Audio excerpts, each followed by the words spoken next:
Hello students, I am sure आप लोग बहुत एंशियस होंगे ये जानने के लिए कि आप क्या इंजीनियरिंग में केमिस्ट्री में सीखने वाले हो, अप्लाइड केमिस्ट्री में, राइट? सो यहाँ पे this is exactly what I am here for.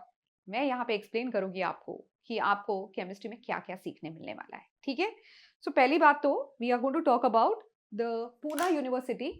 Okay, Poona university chemistry का जो सिलेबस है वो एक्चुअली आपके 12th स्टैंडर्ड में आपने जो सीखा है उससे अलग है। ओके, यहाँ पे जैसे 12th स्टैंडर्ड में you have got organic chemistry जहाँ पे आपको रिएक्शंस पढ़ने पड़ते थे, लिखने पड़ते थे। फिजिकल केमिस्ट्री में ढेर सारे न्यूमेरिकल्स थे, राइट? ऐसा यहाँ पे नहीं है, न्यूमेरिकल्स यहाँ पे कम है, राइट? ऑर्गेनिक केमिस्ट्री का तो सवाल ही नहीं आता यहाँ पे, तो ऑर्गेनिक रिएक्शंस की बात ही नहीं करेंगे। ओके, तो हम बेसिकली यहाँ पे क्या सीखने वाले हैं, एक नया एक्सपीरियंस होगा आप लोगों को। एंड आई एम श्योर ये जर्नी मेरे साथ और हमारे ग्रुप के साथ आप डेफिनेटली एंजॉय करने वाले हो। तो हमारी कोशिश यही है कि आपको अच्छे से इंट्रोड्यूस कराए, ओके, हर टॉपिक के साथ, ताकि आप उसे रटे नहीं, आप उसे समझे, राइट? तो ये कोर्स जो है ये 4 क्रेडिट का कोर्स है।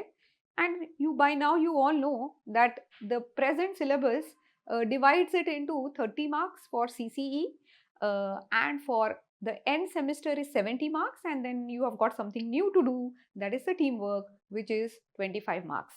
तो ये कोई नई बात नहीं होगी आपके लिए, आपने अभी तक बहुत कुछ देखा होगा, लेकिन नया क्या है, तो केमिस्ट्री में क्या नया है, केमिस्ट्री में क्या है, ये आपको हम बताने वाले हैं, ठीक है?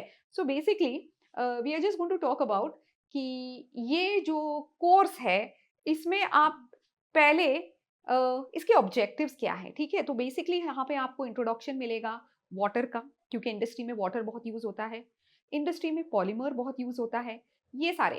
And then of course you have got conductometry, industry में करोजन की बहुत वैल्यू है, राइट? क्योंकि आप कुछ भी, अगर आपका डिवाइस है, इंडस्ट्रियल डिवाइस है, it could be a boiler और it could be any industrial device, right? तो डेफिनेटली उसका कभी ना कभी तो करोजन होना है, तो ये करोजन से आप कैसे प्रिवेंट कर सकते हो, right? You cannot imagine industries without water. So water has an important role to play, क्योंकि water, the type of water is again going to extend the corrosion. Okay, then you need some techniques to know कि आपका जो substance आपने बनाया है वो pure है, impure है। इसके लिए हम अलग अलग टेक्निक सीखने वाले हैं, that is pH metry and all that, right? So basically अगर आप देखोगे तो आपका जो कोर्स का ऑब्जेक्टिव है that is to acquire knowledge regarding water technology, electroanalytical techniques, like for example you're going to learn about your polymers, you're going to learn about your nanomaterials, जो पहले आपने कभी सीखा नहीं। Polymer was just a chapter जो आपने सिर्फ 2 marks के लिए है, इसलिए शायद छोड़ भी दिया होगा, राइट? लेकिन ऐसा आप यहाँ कर नहीं सकते। ओके, आपने इलेक्ट्रोकेमिस्ट्री जरूर सीखा होगा, लेकिन जो पर्सपेक्टिव इलेक्ट्रोकेमिस्ट्री का इंजीनियरिंग में है वो काफी अलग है। यहाँ पे आप पीएच मेट्री सीखने वाले हो, यहाँ पे आप इलेक्ट्रोड सीखने वाले हो। ऑफकोर्स कैलोमेल वाले इलेक्ट्रोड जो आपने पहले सीखे हैं वो तो सीखने ही वाले हो, लेकिन इसके साथ आपको glass electrodes, ion sensing electrodes, ये सब भी आपको सीखने को मिलने वाला है, और आई एम श्योर आपको बहुत मजा आने वाला है, ठीक है? डेफिनेटली इंडस्ट्रीज अगर है तो फ्यूल की तो बात हम करने ही वाले हैं, क्योंकि बिना फ्यूल के तो आप कुछ इंडस्ट्री के बारे में सोच ही नहीं सकते। तो फ्यूल जो है इसके बारे में हम सीखने वाले हैं। We are going to get acquire to what is calorific value, all these terms which are absolutely new to you, or maybe some of you may know it, but then this is exactly what we are going to study in this particular course. Okay, then of course course का outcome क्या है, तो यहाँ पे आपको water quality को monitor करना आना चाहिए, ठीक है? इलेक्ट्रोएनालिटिकल टेक्निक को आपको समझना चाहिए। यहाँ पे you have got to demonstrate structure and properties of different engineering materials, that is what we are going to study in polymers, right? And of course fuels में what are the different alternative fuels, क्योंकि petrochemical is a non renewable fuel, कभी ना कभी तो वो खत्म होने वाला है, तब जाके हम क्या करेंगे, पूरी दुनिया रुक नहीं जाने वाली, तब तक हमको एक ऐसे फ्यूल सोचने चाहिए जो ऑल्टरनेटिव फ्यूल्स है, जो पेट्रोलियम से काफी अच्छे है। Okay, so all this is that we are going to see. Okay, and of course corrosion is something which is not preventable, लेकिन हमको सीखना क्या है कि करोजन को हम कैसे प्रिवेंट करें, राइट? मिनिमाइज करें, ताकि हम जो भी मेटल यूज करें उसकी एफिशिएंसी और बढ़े, और इसका इसका रिजल्ट आपको आपके आउटपुट में दिखेगा, ठीक है। तो ये बेसिकली ये सारी जो चीजें हैं वो कहीं ना कहीं जाके आपके आउटपुट को हैम्पर कर रही है। तो इसको रिड्यूस करने के लिए हम क्या कर सकते हैं, कौन से फील्ड्स पे काम कर सकते हैं, हमारा रॉ मटेरियल कैसे होना चाहिए, हमारा मटेरियल कैसे होना चाहिए, वो सारी जो चीजें हैं is basically what we are going to talk about in this particular syllabus, right? So let's talk about few more things here. Okay तो पहले तो we are going to begin with your water technology. अब यहाँ पे हम क्या सीखने वाले हैं ये मैं थोड़ा आपको बता देती हूँ। ईडीटीए आपने सीखा होगा, ये नाम आपको जानते होंगे, आप कोऑर्डिनेशन केमिस्ट्री में आपने सीखा होगा ईडीटीए। लेकिन वो ईडीटीए जो है उसका एप्लीकेशन आप यहाँ देखने वाले हो in softening of water. So basically in water technology हम क्या देखेंगे कि आप वाटर को कैसे सॉफ्ट कर सकते हो, वाटर की वजह से क्या क्या प्रॉब्लम आ सकते हैं, ये प्रॉब्लम को आप कैसे हैंडल कर सकते हो, ये प्रॉब्लम को आप कैसे टैकल कर सकते हो, ये सब कुछ आपको किसमें सीखने मिलेगा, वाटर टेक्नोलॉजी में सीखने मिलेगा, ठीक है। And then of course you have got instrumentation methods. तो यहाँ पे देखो बेसिकली जब आप कुछ भी प्रोडक्ट बनाते हो तो वो प्रोडक्ट को प्यूरिटी चेक करना, वो प्रोडक्ट में डिफरेंट उसके पैरामीटर्स चेक करना, ये बहुत इंपॉर्टेंट है, राइट। क्योंकि at the end of the day your product is going to saleable, right. तो उसकी जो प्यूरिटी है वो बहुत इंपॉर्टेंट है, उसकी जो ड्यूरेबिलिटी है वो बहुत इंपॉर्टेंट है। तो ये सब आप कैसे चेक करोगे। So there are different methods, analytical methods, right. उसके लिए आपको अलग अलग इंस्ट्रूमेंट लगेंगे। तो ये सारे इंस्ट्रूमेंट की जो जानकारी है is what we are going to see in unit 2, right. So we are going to talk about the reference electrodes, we are going to talk about the titrations which are the conductometry titrations, we are going to talk about the pH, right. And of course we are also going to talk about something which is very new and that is your UV visible spectroscopy. अब तक तो आप सिर्फ UV reason के बारे में जानते होंगे, लेकिन अभी आप जानोगे किसके बारे में कि ये UV रीजन हमारे लिए कितना यूजफुल है as far as detecting the purity of the substance, and that is we are going to study in UV spectroscopy, ठीक है। चलो थोड़ा आगे बढ़ते हैं, देखते हैं कि और क्या क्या दिया है, ठीक है।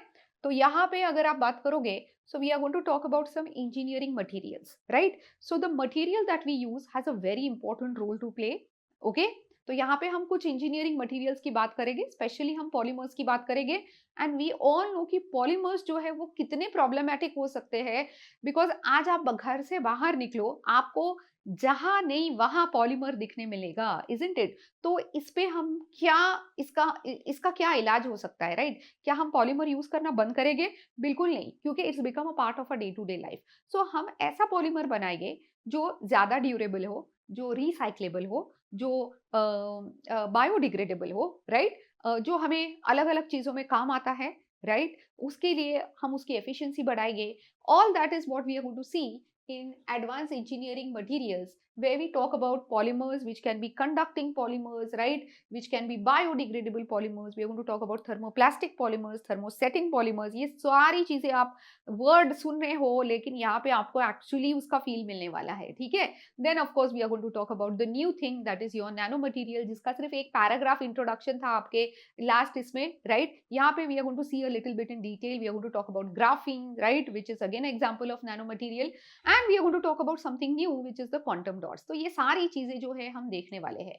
And we are going to have your energy sources, right. तो we can not imagine any industry running without energy, isn't it. और ये जो एनर्जी हमको मिलती है वो बहुत सारी चीजों से मिलती है energy, right. So we are going to talk about the fuels, okay. अब ये फ्यूल अच्छा है बुरा है ये कौन डिसाइड करता है, तो we are going to have techniques which are going to determine कि फ्यूल अच्छा है बुरा है। And we are going to talk about the calorific values, right. फिर ऑफ कोर्स अगर हम कोल यूज कर रहे हैं as a fuel, then how do you understand कि वो कोल जो हम यूज कर रहे हैं वो अच्छा है अच्छा नहीं है, उसकी कैलोरिफिक वैल्यू कितनी है, ये सब हम यहाँ पे सीखने वाले हैं। Plus of course coal petroleum ये सारे नॉन रिन्यूएबल है, लेकिन यानी कभी ना कभी ये खत्म होने वाले हैं, ठीक है। तो इसके ऑल्टरनेटिव क्या होगा, तो इसका ऑल्टरनेटिव होगा hydrogen gas as a future fuel, right, okay. So we are also going to talk about that. Then of course we are going to talk about lithium, right. Lithium batteries which are the new in, आपने देखा होगा कि आजकल buses जो है वो electricity पे चल रहे हैं, कार्स जो है वो इलेक्ट्रिसिटी पे चल रहे हैं। तो यहाँ पे the batteries that we are going to use so that we are no longer dependent on petroleum or any other fuel which is non renewable, इसलिए we are going to talk about the lithium ion battery, right. And finally we come to the last thing, that is corrosion and its prevention, which is of course the most important thing, क्योंकि जो भी हम metal use कर रहे हैं वो oxygen के साथ रिएक्ट कर जाएगा कभी ना कभी और वो करोड होगा। तो अगर हमको ये नहीं चाहिए तो हम इस करोजन को कैसे प्रिवेंट करेंगे, इसके लिए पहले हम समझेंगे कि करोजन क्या है और उसके बाद हम देखेंगे कि ये करोजन को हम कैसे प्रिवेंट कर सकते हैं, ठीक है।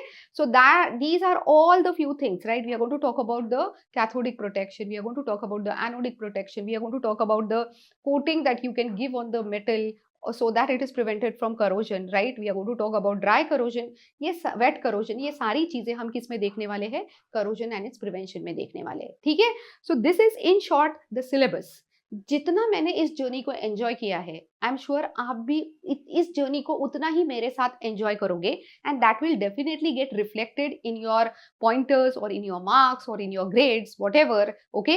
so I wish you all the luck, and I wish you a very bright 4 years of engineering and a very bright scope of chemistry.